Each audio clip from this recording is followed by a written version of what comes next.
Hello and welcome back to Read Becca. It's time for a very chaotic TBR. As we have reached the end of the year, things have continually piled up, especially this past few weeks as I've had readathons and just too many interests to finish everything, and I still want to finish everything. So this is going to be a kind of rapid and yet overwhelming pile of possibilities to read. I do have some things that are more solid. So let's start with the shiny new stuff, really, is where we're going to go to start. These are things that I haven't talked about before, and I want to put on my TBR for the month as kind of high priorities to get to. So the first two are going to hit goals for me. Number one is Into the Riverlands by Nghi. This is the new third book in the continuing series, the Singing Hills cycle.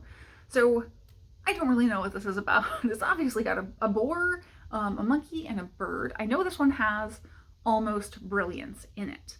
The previous one did not, and Almost Brilliance is my favorite character because they were in the first one. So this story or series follows a cleric, Nghi, who is traveling around gathering stories. So the series is all about storytelling, and it is fantasy, but it's more fantasy in kind of a magical realism sort of way than like big high fantasy type stories.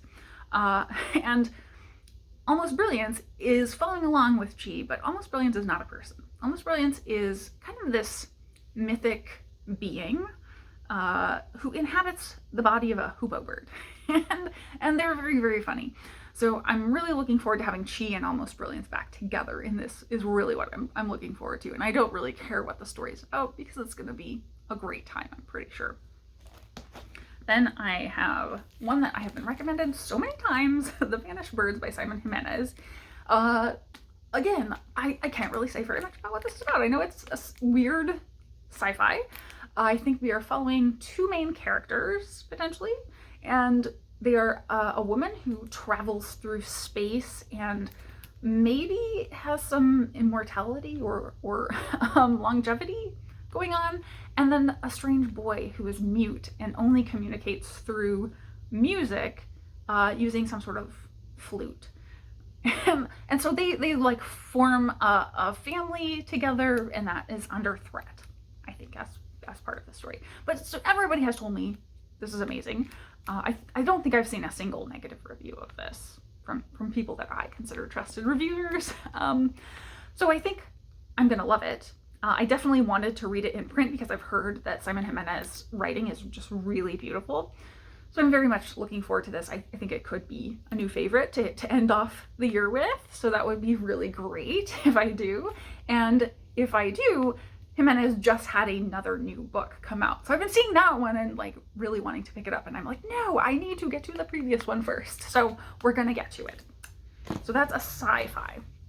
And then in eclectic, we're continuing with totally different stuff with every book here. There is a readathon currently happening called the Christie's Missing Readathon. So I know I'm going to forget some of the hosts, but two of the hosts are Heavy and Burness Bookish Adventures. If you don't know them, they are just such a delight to have on BookTube. I really enjoy their presence here. They so much add to the community. So really go check out their channels. I'll link their announcements for the readathon. And I'm not going to participate heavily this year, but I wanted to get at least one book in. So it's going to be kind of the big name. And then there were none by Agatha Christie with a truly horrible cover that I picked up from my little free library. So yeah, this is a short one, so I don't think it should be too hard to fit this in over the period of, it's an 11-day window for the Christie's Missing Readathon. And I haven't read this. I don't think, well, I think I probably have been spoiled for whatever the ending is or twist is, but I don't remember it. So I know, like, there's so much in pop culture and media that follows this or is inspired by this that I have to have been, but I don't recall what the actual twist is. So I think I'm going to be going in with pretty fresh eyes, or as fresh as one can be at this point when we're so media saturated that I surely have osmosized some things about it. I know this is an isolated closed circle mystery where just people start dying. So I'm very into that. So I'm really looking forward to this one. And then finally, for my new stuff, for really what's on this month's TBR, I think, is Village Affairs by Miss Read. And this is going to be for Gina Stanier's 12 Cozy Days of Christmas Readathon, which actually starts after Christmas. So this will be end of the month. But I picked up some Miss Read a couple months ago, specifically because of Gina, because she really talks up Miss Read. And I think this is just going to be very cozy, calm, set in a small rural village, and not really a lot of action. So I'm very much looking forward to that. And I had already planned on putting a Miss Read on my TBR for December before the readathon was announced. Now I'm just kind of pushing it to the back of the month. So I don't really think there's much to talk about of the plot of this. Is just going to be about a small town village.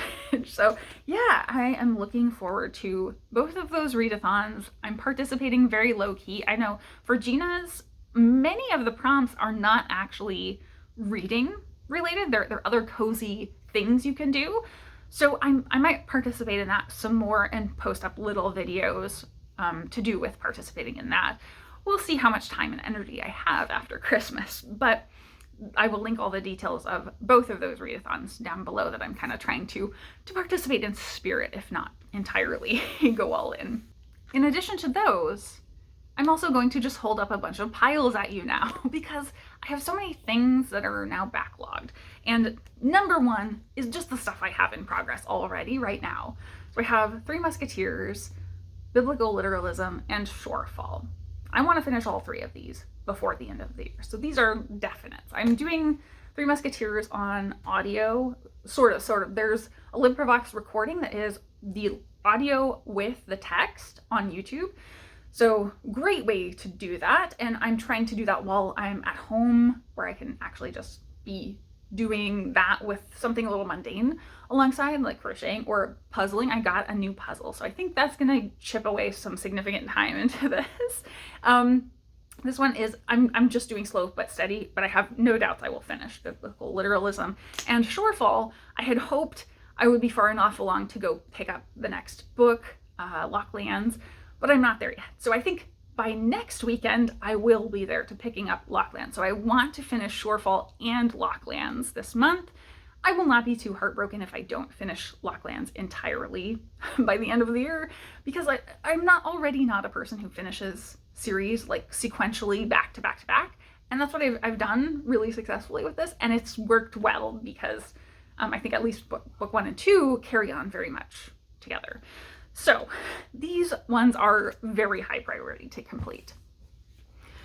Then my next priority is stuff from my nonfiction November TBR. So again, I've already talked about these, and that is 9 Parts of Desire, The Sixth Extinction, and Anthropocene Reviewed. So this one is obviously very short, so I think I can get through that quite easily. The Sixth Extinction I own, so I don't have a terrible rush to get to it, but I, again, really would like to finish this year, so it's very, very high priority. The Anthropocene Reviewed, everyone and their mother has told me I need to do it on audio, or listen to the podcast episodes corresponding. So I'm trying to do that. However, I have just had so much stuff going on audio. So 3 Musketeers I just talked about. Basically, anytime I'm at home able to do audio and just somewhere I can sit with that, I'm using that book. And then I've had other things for November and other readathons that I needed to do things on audio for projects, whatever. So my priorities have not been there, but I have no doubt I can actually get to another audiobook within this month. So I'm hoping that will be this one. So again, I think that's manageable. I think at this point, we are still in manageable territory. But then we have all of my remaining November books. So I have these now somewhat divided up. So these, I would say, are the priority reads. So these are ones I definitely do want to read. That may not be this year. I'm pretty sure I can probably keep all of these through maximum renewals. I'm not too worried about having to return them. So I will probably have my pile into next year and slowly be chipping away at it. So I think I'm going to probably keep one romance book on the go through the remainder of the year and see how many I can get through. But these are the priority. I do actually have the audiobook borrowed of The Wedding Date. So I will probably use that for once I'm finished with The Stand-Up Groomsman, because that hold came in. And I will do it when I'm on my phone and just need something for short periods when I can't be doing like the podcast for Anthropocene Review. So again, I'm dividing up my audio time quite a bit, but I think that should be fairly easy and quick to get through.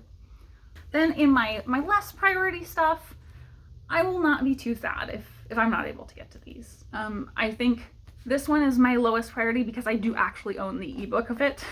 So I can get to it later at any time that I want to. And I did just read an Alexis Hall. I've previously read Alexis Hall, so I know I want to read his other books. So this is not one I'm going to forget about reading or not have accessibility to. The other ones were of not quite as much interest to me, but I would like to get to them. So I grabbed them because I was interested in them, but there's just so much. Now, on top of all of that, if that wasn't enough, right? You may recall back in September, I pulled every book I had ever had on a TBR, any type of TBR, whether it was for Readathon or a monthly TBR, that I didn't manage to read. And I put those up as my TBR. And I managed to get 2 books off of that TBR, which is better than 0, but I still have 8 total books remaining from that. So this was over my entire time on BookTube, so I think that was almost a year and a half at that point. So that's not too bad, 8 books remaining that I never got to out of every single TBR I ever had, but I would love to get another 1 or 2 off of that before the end of the year. So you can see I have a very massive pile of possibilities. Will I be terribly upset if I don't finish all of this? No, no, I'll be fine. But it is one of those moments of like your eyes being bigger than your stomach, if that's the right saying, where I do just want to read every single thing right now.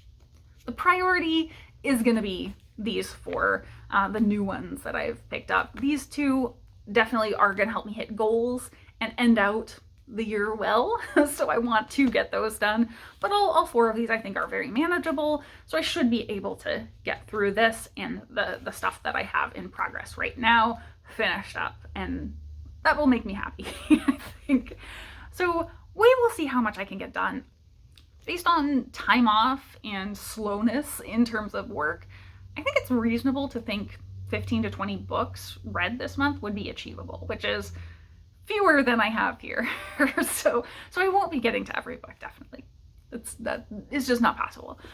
But that doesn't mean I can chip away at a whole lot of this stuff that I've amassed over the past couple months as we've headed toward the end of the year. So that would be very, very exciting to get a good chunk of this managed away and go into the new year with a kind of clean slate. That is it for my TBR this month. I'm really excited about all the books, as you can tell. Is anybody else this crazy with their TBR? I think I've got 30 books here. There's no way we're getting to this, but it's going to be fun to try. Thank you so much for watching.